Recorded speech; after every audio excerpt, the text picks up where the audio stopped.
नमस्कार, मंडल news bulletin में आपका स्वागत है। आइए पेश करते हैं आज के कुछ प्रमुख व मुख्य समाचार।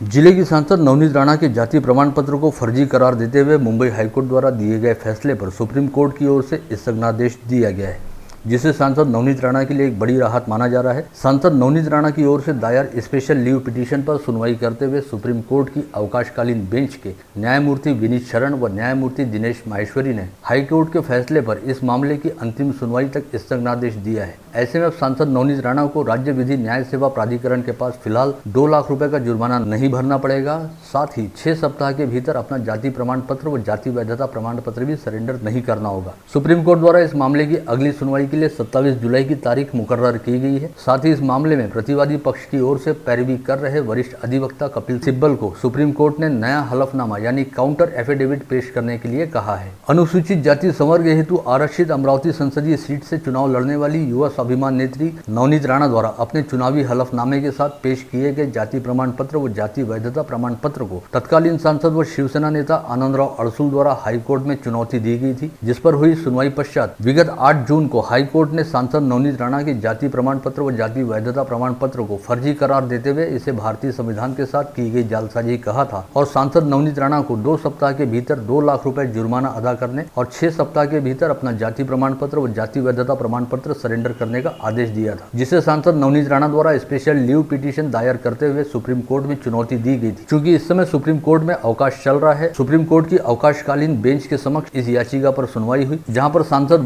नवनीत राणा की ओर से वरिष्ठ विधिज्ञ मुकुल रोहतगी ने युक्तिवाद किया। वहीं पूर्व सांसद व प्रतिवादी आनंदराव अड़सुल की ओर से वरिष्ठ विधिज्ञ कपिल सिब्बल पेश हुए। इस समय सांसद नवनीत राणा की ओर से पैरवी करते हुए मुकुल रोहतगी द्वारा कहा गया कि मोची व चमार दोनों जातियां लगभग एक ही हैं और जाति वैधता जांच समिति के समक्ष 30 वर्ष पुराने असली दस्तावेज पेश किए गए थे, जिन्हें समिति द्वारा सही पाया गया था और सुप्रीम कोर्ट की गाइडलाइन के अनुरूप गठित समिति की ओर से नवनीत राणा को जाति प्रमाण पत्र व जाति वैधता प्रमाण पत्र जारी किया गया था। लेकिन इसके बावजूद हाईकोर्ट द्वारा समिति के निर्णय को पलट दिया गया, जिसमें कई दस्तावेजों की अनदेखी की गई है। वहीं दूसरी ओर वरिष्ठ विधिज्ञ कपिल सिब्बल ने कहा कि इस मामले में जांच समिति ने पाया कि कई दस्तावेजों के साथ बड़े पैमाने पर छेड़छाड़ की गई है, जिसके बाद सुप्रीम कोर्ट की खंडपीठ ने कपिल सिब्बल को अपने इस दावे हेतु नया हलफनामा पेश करने का निर्देश दिया।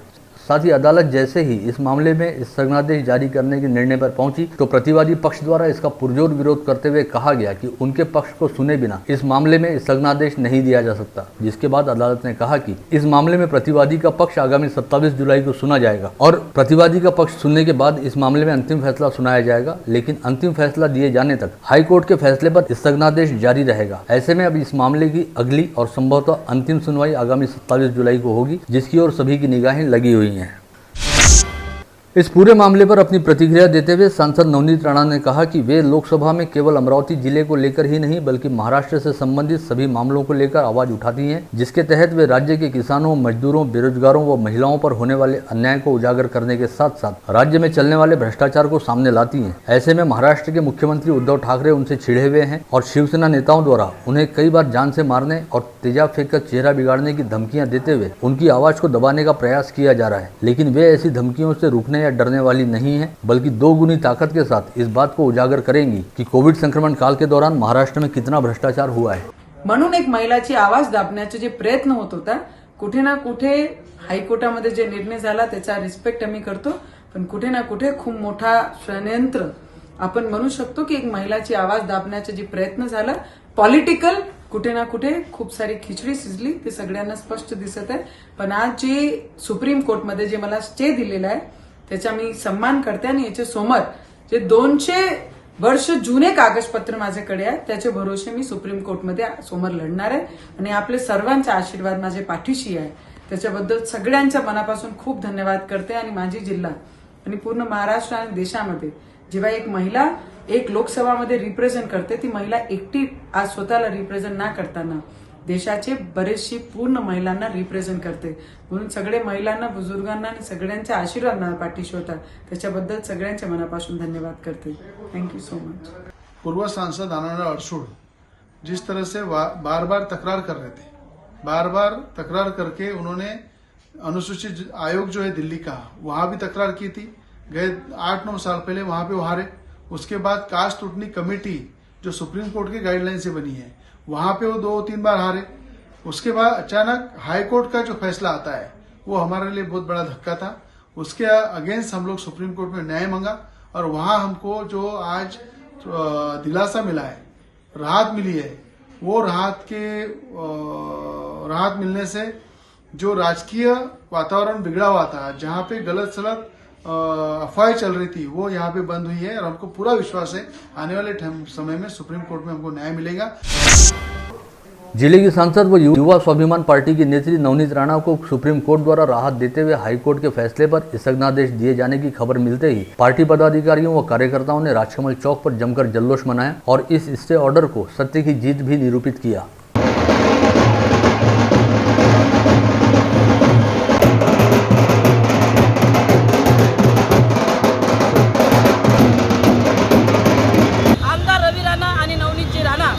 यांना जनतेने दिलेला तो कौल होता आणि ती जात पडताळणी किती सत्य आहे याचा विश्वास आमच्या युवा स्वाभिमान पार्टी आणि आमच्या नेत्यांना होता। त्यांनी आम्हा सर्वांना सांगितलं होतं की ताई, जे शेवटी कराय तेच होणार आहे, सत्याचा विजय एक दिवस होणार आहे आणि सत्याचा विजय नेमक्या अवघ्या 10 दिवसात झाला आणि म्हणून आज आम्ही इथे सर्वजण आनंद साजरा करण्यासाठी आलेलो आहे। जिले के लगभग 6 लाख किसानों, शिक्षकों व अन्य खातेदारों की अपनी बैंक के रूप में परिचित रहने वाली अमरावती जिला मध्यवर्ती सहकारी बैंक द्वारा म्यूचुअल फंड में किए गए निवेश के तौर पर प्राप्त कमीशन घोटाले की गूंज अब आगामी माह जुलाई में दिल्ली में शुरू होने वाले लोकसभा के पावत सत्र में भी उठेगी। वर्धा जिले के सांसद रामदास तड़स अमरावती जिला मध्यवर्ती सहकारी बैंक में हुए इस घोटाले का मुद्दा लोकसभा में उठाएंगे। मंडल न्यूज के साथ बातचीत में सांसद तड़स द्वारा यह जानकारी दी गई है। उन्होंने कहा कि वे आगामी 1-2 दिन में दिल्ली जाएंगे और अधिवेशन की कार्यक्रम पत्रिका में इस मुद्दे को रखेंगे। मंडल न्यूज द्वारा पूरी प्रखरता के साथ उठाए गए जिला मध्यवर्ती सहकारी बैंक में हुए घोटाले के मामले में बैंक के प्रशासक संदीप जाधव की शिकायत पर हाल ही में कोतवाली पुलिस थाने में बैंक के तत्कालीन सीईओ जेसी राठौड़ समेत कुल 5 अधिकारियों और कर्मचारियों के खिलाफ धोखाधड़ी के अपराध दर्ज हुए हैं। फिलहाल इस मामले की जांच शहर पुलिस आयुक्तालय की आर्थिक अपराध शाखा को सौंपी गई है। जिला मध्यवर्ती सहकारी बैंक द्वारा म्यूचुअल फंड में किए गए निवेश के तौर पर दिए गए 3 करोड़ 39 लाख रुपए के कमीशन मामले में 15 जून को कोतवाली पुलिस ने बैंक के अधिकारी, कर्मचारी व कमीशन एजेंट इस तरह कुल 11 आरोपियों के खिलाफ अपराध दर्ज किए थे। इस मामले में नामजद हुए निवेश लेखापाल अजितपाल हरि सिंह मोंगा और कमीशन एजेंट शिव कुमार गोकुलदास गट्टानी ने गिरफ्तारी पूर्व जमानत के लिए स्थानीय अदालत में अर्जी दाखिल की है, जिस पर आज अदालत में सुनवाई होने वाली थी, जिसे लेकर जिला सरकारी वकील परीक्षित गणोरकर ने बताया कि सरकार की ओर से आज न्यायालय में इस मामले में अपना पक्ष रखने के लिए समय मांगा जाएगा और एक और अर्जी भी सरकार की ओर से न्यायालय में पेश की गई है, जिससे आज इस न्यायालय में इस मामले पर सुनवाई के लिए अगली तारीख मिलना तय है। जिला पालक मंत्री यशोमती ठाकुर ने मंगलवार की सुबह अमरावती विमानतल को भेंट देते हुए संबंधित अधिकारियों से चर्चा की और पूरे विमानतल परिसर का मुआयना करते हुए कहा कि अमरावती से नियमित हवाई सेवा शुरू करने की दृष्टि से विमानतल के कामों को पूर्ण करने हेतु काम की गति बढ़ाई जा रही है और सरकार के निर्देशानुसार अमरावती में अत्याधुनिक विमानतल साकार करने के लिए मिशन मोड पर काम किया जाना अपेक्षित है। इसे लेकर प्रशासकीय मान्यता के अनुसार निधि उपलब्ध कराने और अन्य बातों को लेकर जल्द ही मुंबई में बैठक ली जाएगी और आवश्यक निधि उपलब्ध भी कराई जाएगी। जिला सामान्य अस्पताल में करीब 2.25 करोड़ रुपयों की निधि से ब्लड बैंक व बाह्य रुग्ण विभाग के विस्तारीकरण तथा अमेरिकन इंडिया फाउंडेशन के सहयोग से सुपर स्पेशलिटी अस्पताल परिसर में 100 बेड के स्वतंत्र अस्पताल का निर्माण किया जा रहा है। इन सभी कामों का भूमि पूजन मंगलवार की सुबह जिला पालक मंत्री यशोमती ठाकुर के हाथों हुआ। इस समय अपने विचार व्यक्त करते हुए पालक मंत्री ठाकुर ने कहा कि कोविड संक्रमण को देखते हुए दीर्घकालीन दृष्टिकोण के तहत स्वास्थ्य सेवाओं के मजबूतीकरण हेतु सरकार की ओर से लगातार प्रयास किए जा रहे हैं, जिसके तहत इरविन में ब्लड बैंक व ओपीडी का विस्तार करने के साथ ही सुपर स्पेशलिटी अस्पताल परिसर में 10 बेड का स्वतंत्र अस्पताल बनाया जा रहा है। आगामी समय में बेहतरीन स्वास्थ्य सेवाओं के लिए ये सुविधाएं बेहद उपयोगी साबित होंगी। अपने 1 दिवसीय जिला दौरे के तहत राज्य की महिला व बाल विकास मंत्री तथा जिला पालक मंत्री यशोमती ठाकुर विश्वविख्यात श्री हनुमान व्यायाम प्रसारक मंडल पर पहुंची, जहां पर उन्होंने मंडल के प्रधान सचिव पद्मश्री प्रभाकर राव वैद्य से मुलाकात करते हुए कहा कि हनुमान व्यायाम प्रसारक मंडल के क्रीड़ा महाविद्यालय में पद भर्ती करने के साथ साथ यहाँ की अन्य मांगों को पूरा करने के लिए उच्च शिक्षा मंत्री से मिलकर तमाम आवश्यक प्रयास किए जाएंगे। इस समय शंकर बाबा पाफालकर पर प्रकाशित शब्द प्रभु मासिक विशेषांक का प्रकाशन भी उनके हाथों किया गया। वन विभाग की वार्षिक योजना अंतर्गत तथा विभागांतर्गत किए गए कामों की समीक्षा पालक मंत्री यशोमती ठाकुर की अध्यक्षता में हुई बैठक के दौरान की गई। इस समय उन्होंने वन संवर्धन हेतु विभिन्न योजनाएं चलाने के साथ साथ वन विभाग द्वारा विविध क्षेत्रों की विशेषताओं को ध्यान में रखते हुए पर्यटन स्नेही प्रकल्प भी चलाए जाएं, इस आशय के निर्देश दिए।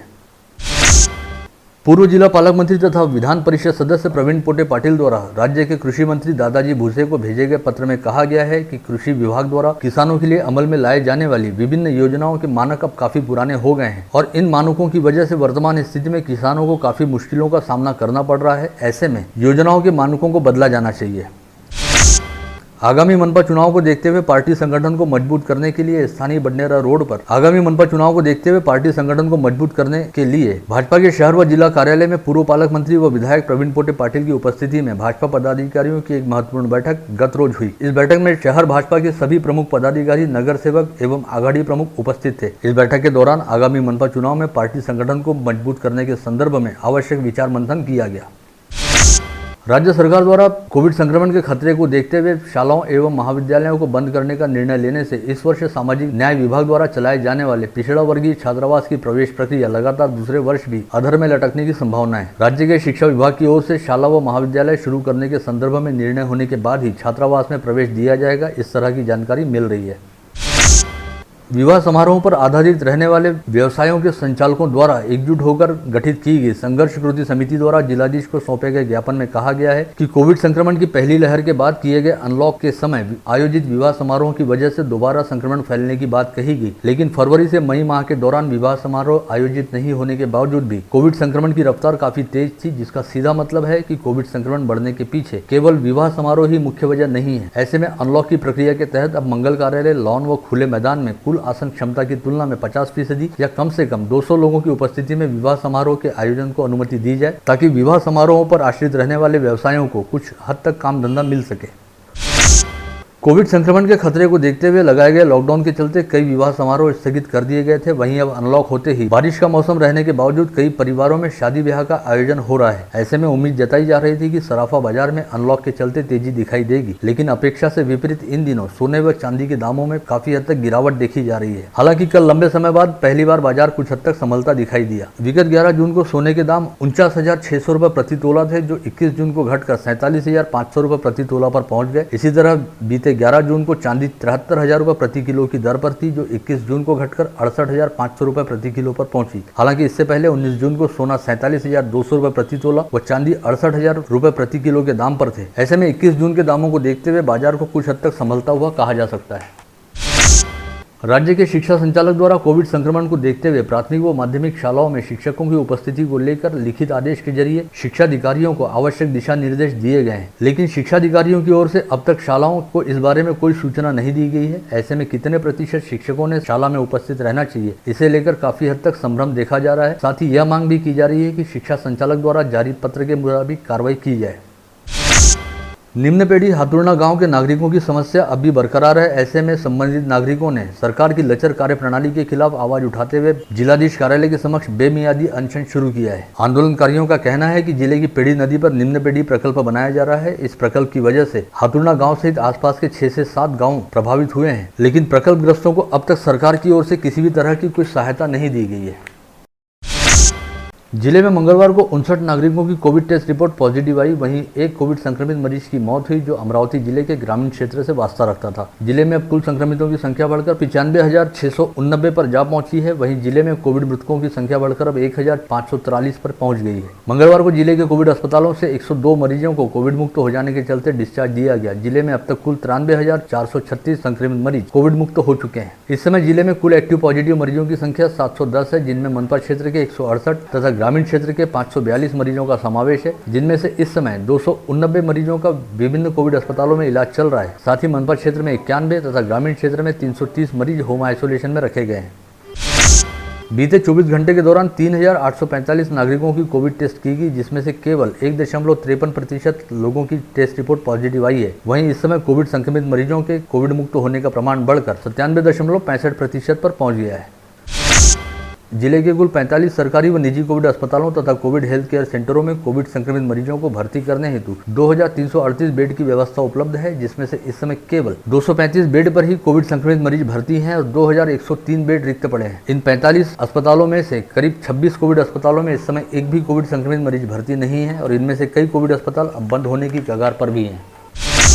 राष्ट्रीय ओबीसी महासंघ की ओर से आगामी 26 व 27 जून को लोनावाला में ओबीसी चिंतन परिषद का आयोजन किया गया है। इस आशय की जानकारी यहां बुलाई गई पत्रकार परिषद में महासंघ के शहराध्यक्ष प्रकाश साबले द्वारा दी गई है। इस पत्रवार्ता में बताया गया कि ओबीसी प्रवर्ग को स्थानीय स्वायत्त संस्थाओं में जो 27% राजनीतिक आरक्षण मिल रहा है उसे रद्द किया गया है। इस निर्णय से समूचे राज्य व देश के ओबीसी प्रवर्ग में रोष की लहर है। ऐसे में ओबीसी महासंघ की ओर से 24 जून को सभी जिलाधिकारियों व तहसीलदारों के माध्यम से मुख्यमंत्री, प्रधानमंत्री व अन्य गणमान्यों को निवेदन भेजा जाएगा। साथ ही 26 और 27 जून को लोनावाला में ओबीसी चिंतन परिषद का आयोजन किया जा रहा है।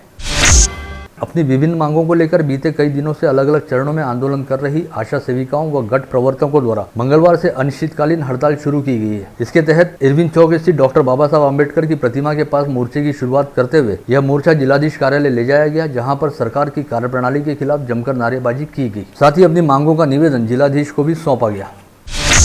अचलपुर पंचायत समिति अंतर्गत शिक्षकों के कई मसले विगत 1-1.5 वर्षों से प्रलंबित पड़े हैं, जिसके चलते सोमवार को प्रहार शिक्षक संगठन के पदाधिकारियों ने अचलपुर पंचायत समिति के बीडीओ कक्ष को अपने कब्जे में लेकर वहां पर ठिया आंदोलन किया। साथ ही गढ़ विकास अधिकारी जयंत बाबरे को शिक्षकों की प्रलंबित समस्याओं के बारे में निवेदन देकर चर्चा भी की गई। मकसद हेल्पलाइन संगठन की ओर से जिलाधीश शैलेश नवाल को सौंपे गए निवेदन में कहा गया है कि बेस्ट अस्पताल में की गई तोड़फोड़ के मामले में सेवानिवृत्त lieutenant commander doctor Aleem Patel सहित अमरावती बचाओ कोविड फोर्स के पदाधिकारियों पर झूठे अपराध दर्ज किए हैं, अतः इन सभी अपराधों को जल्द से जल्द वापस लिया जाए। स्थानीय पुंडलिक बाबा नगर से पैराडाइज कॉलोनी मार्ग पर दुपहिया वाहन से अपने घर की ओर जा रही विद्या उर्फ सोनू शंकर गवई नामक 23 वर्षीय युवती के गले में चाइना मांझा फंसने से उसका गला कट गया और इस युवती की दर्दनाक मौत हो गई। यह घटना सोमवार की शाम 5:30 बजे के आसपास घटित हुई। हादसे के तुरंत बाद इस युवती को जिला सामान्य अस्पताल में भर्ती कराया गया, जहाँ पर डॉक्टरों ने इस युवती को मृत घोषित कर दिया। इस समय तक अस्पताल परिसर में मृतक युवती के रिश्तेदारों की काफी भीड़भाड़ जमा हो गई थी और यहाँ पर काफी तनावपूर्ण माहौल भी बन गया था। शहर पुलिस आयुक्तालय के उच्च श्रेणी लघु लेखक देवानंद भोजे ने अमरावती जिले के ग्रामीण पुलिस अधीक्षक डॉक्टर हरि बालाजी एन व राज्य गुप्तवार्ता विभाग की तत्कालीन आयुक्त डॉक्टर रश्मि शुक्ला समेत 6 लोगों के खिलाफ गाड़ीनगर पुलिस थाने में शिकायत दर्ज कराई गई है, जिसमें कॉल टैपिंग करने के साधनों का गलत इस्तेमाल करते हुए फोन टैप करना तथा अपने पद का दुरुपयोग करते हुए झूठी जाँच करने, जाँच अधिकारियों पर दबाव डालने, व्यक्तिगत जीवन की गोपनीयता का उल्लंघन करने जैसे गंभीर आरोप लगाए गए हैं। इस शिकायत के चलते समूचे पुलिस विभाग में जबरदस्त सनसनी मची हुई है। कोविड संक्रमण काल के दौरान हर व्यक्ति ने यातायात के साथ साथ जिला प्रशासन के नियमों का पालन करना चाहिए, यह आह्वान सभी स्तर से किया जा रहा था। लेकिन लॉकडाउन के 5 माह के दौरान 7,438 अमरावती वासियों ने यातायात नियमों का उल्लंघन किया है, जिन पर कार्रवाई करते हुए शहर यातायात पुलिस ने 72,66,100 रुपए का जुर्माना वसूल किया है। समीपस्थ नांदगांव पुलिस स्टेशन अंतर्गत आने वाले वृंदावन कॉलोनी के पास शिवनेरी नगर में देशमुख लॉन के पीछे रहने वाले मिलिंद गोवर्धन खोडे के घर में प्रवेश कर कल दोपहर के समय अज्ञात चोरों ने अलमारी में रखे सोने के जेवरात व 45,000 रुपये नगद सहित कुल 65,000 रुपये का माल चुरा लिया। पुलिस द्वारा मामले की जाँच की जा रही है। आप देख रहे थे मंडल न्यूज बुलेटिन। हमारे चैनल को लाइक करें, शेयर करें और हाँ, सब्सक्राइब करना ना भूलें। कल होगी आपसे फिर मुलाकात, तब तक के लिए धन्यवाद।